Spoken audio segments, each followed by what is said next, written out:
Sir एक प्रश्न है कि निदान स्थान के ज्वर निदान में जो उपक्षेप बताए गए हैं उसको समझाइए मुझे एक एक करके। ये हेतु विपरीत, व्याधि विपरीत, हेतु व्याधि विपरीत, फिर हेतु विपरीत अर्थकारी, ये सब चीजें कि ये क्या है, एक एक करके सर औषधन और व्यवहार के तरीके से आप समझाइए।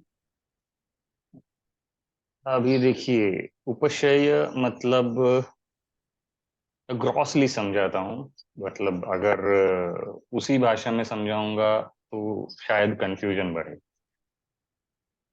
ये इसलिए क्योंकि कई बार कैसे होता है, एकदम आ, साधारण सी चीज होती है, आसान सी चीज होती है, लेकिन सिर्फ भाषा में कुछ ये आने की वजह से हम कंफ्यूज हो जाते हैं।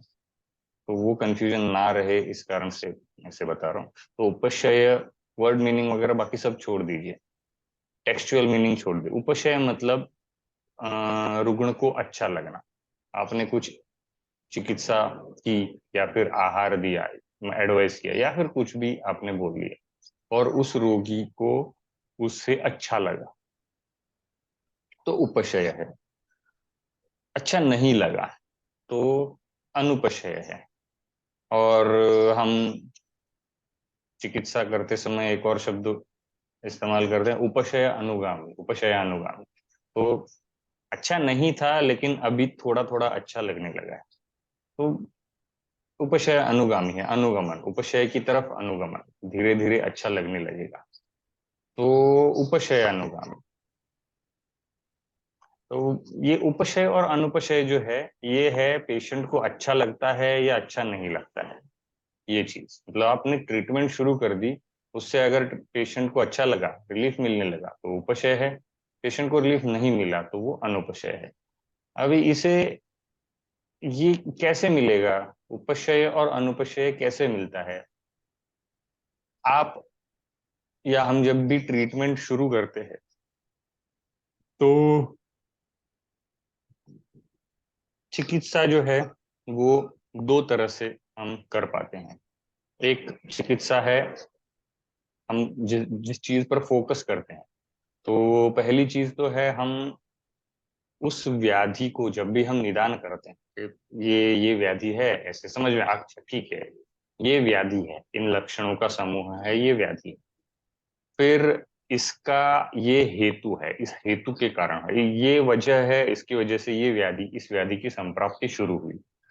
तो हेतु है, और इस हेतु के कारण ये संप्राप्ति शुरू होके ये व्याधि। तो ये दो चीजें होती है, एक हेतु होता है और दूसरा उसकी, उसके कारण बनने वाली व्याधि होती है।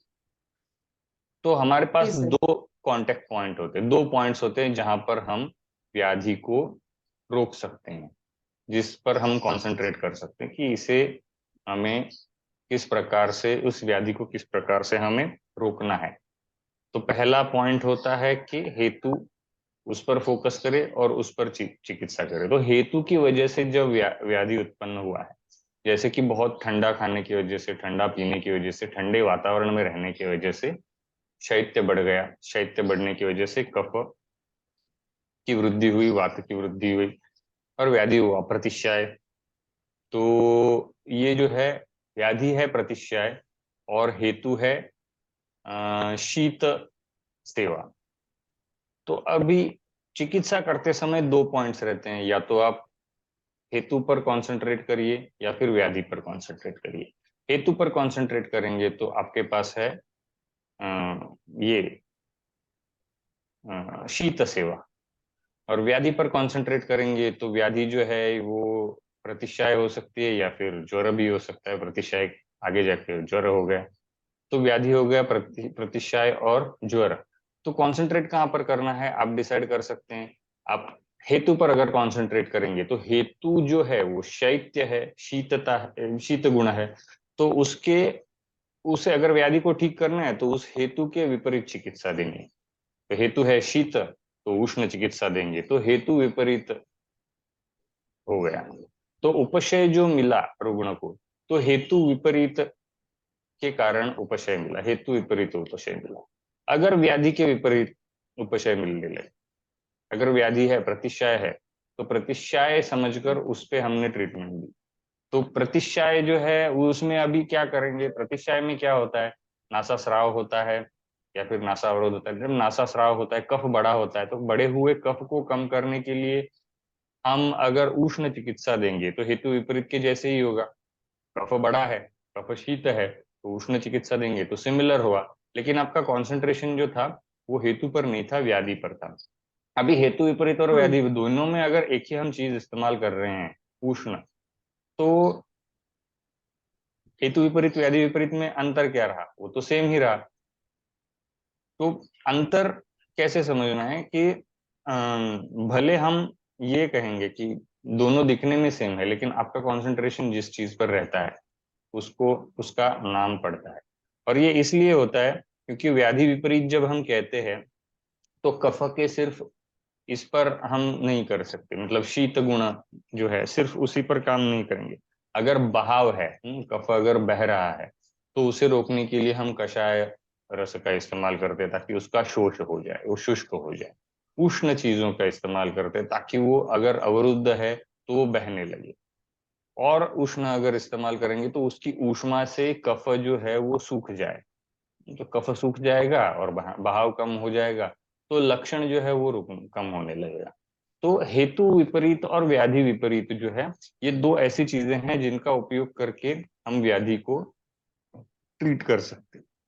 आप हेतु पर कंसंट्रेट करेंगे और ट्रीटमेंट देंगे तो हेतु विपरीत है, व्याधि पर कंसंट्रेट करेंगे और ट्रीटमेंट देंगे तो व्याधि विपरीत है।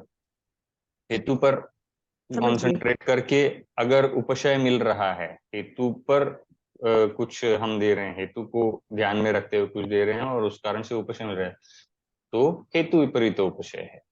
व्याधि के ऊपर कुछ देकर अगर उपशय मिल रहा है तो व्याधि विपरीत उपशय है। तो उपशय और अनुपशय जो है ये हेतु विपरीत और व्याधि विपरीत होता है। अभी हेतु विपरीत और व्याधि विपरीत ये दो है।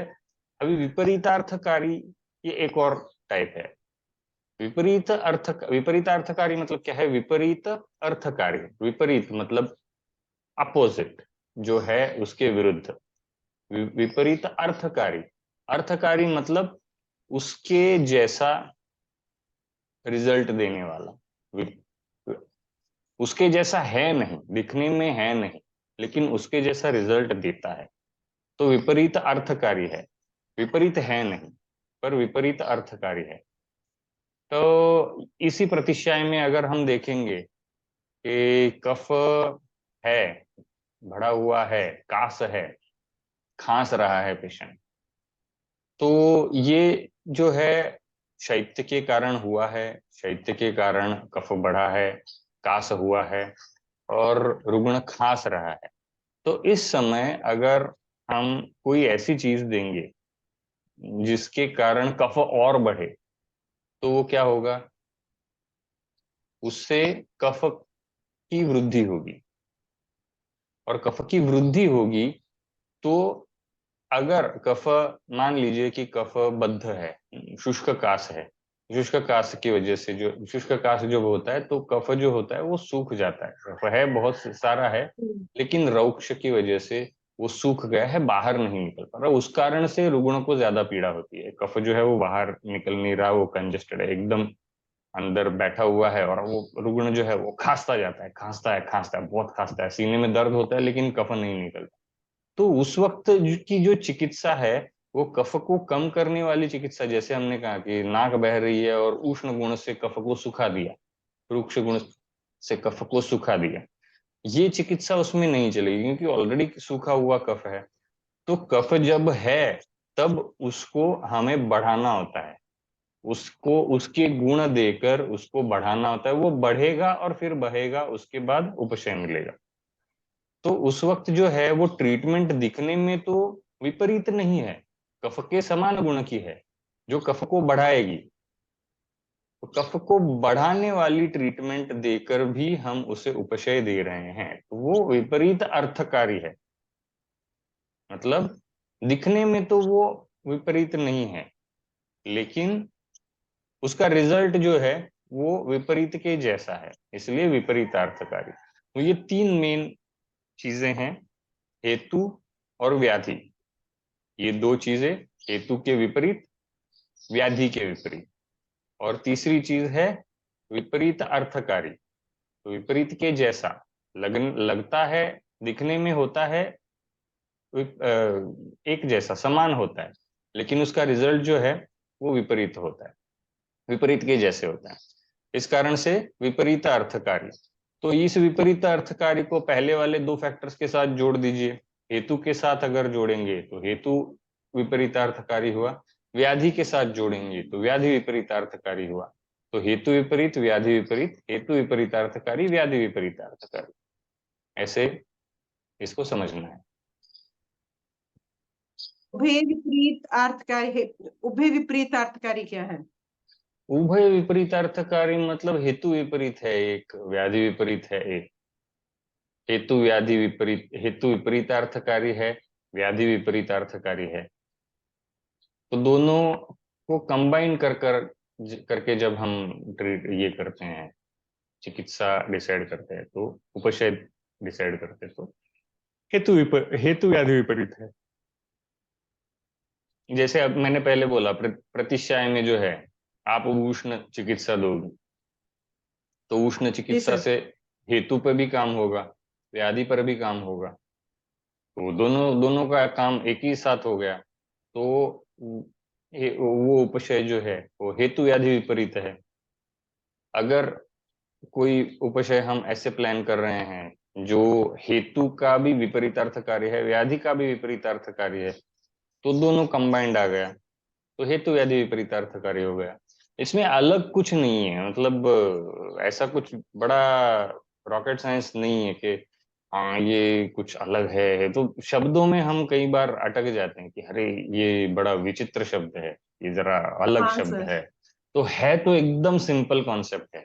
हेतु के अपोजिट देना है, व्याधि के अपोजिट देना है।